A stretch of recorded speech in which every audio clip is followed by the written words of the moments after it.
Ji pêncê cotmehê dewleta Tirka dagirker navber êrîşan li dijî herêmên Bakur û Rojhilatê Sûriyê pêktîne. Dagirkeriya Tirk di êrişê xwe de bi nesaziya herêmê û navendên xizmetê dike hedef. Girêdayî mijarê endamê Ofîsa Têkiliyanê Mesedê Baqî Hemza Anî ziman ku dewleta Tirk armanc dike bi êrişên xwe li ser bi nesaziya herêmê aloziyekê di herêmê de derxe.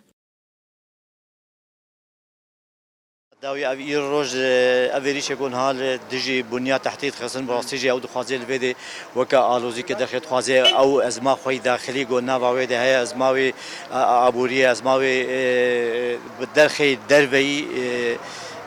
دروی ترکی رید وکی جبو آلوزی گلک المنطقه چه به یادی جبو گو ملت بترسه و یادی تغییر که دموغرافی المنطقه چه بکه یعنی هەروەها هونەرمەند بەها شێخۆ ێریشên dewleta Tirk bi tundî şermezar kir û bang li dewletê navneteweyî û hemû Kurdan jî kirin ku hevgirtî bin û li hembervan êrîşan bisekinin.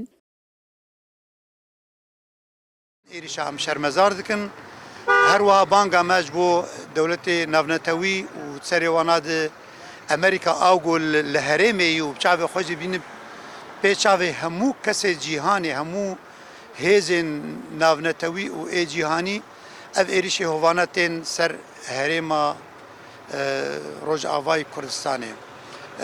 Di vir de jî ez karim bê bang sereke jî bo hemû hêzên menî tevgera siyasî ê Kurdî li her cihî gerek bi yek helwest bin bi yek deng bin da gokaribin rê li ber van êrişa bigirin.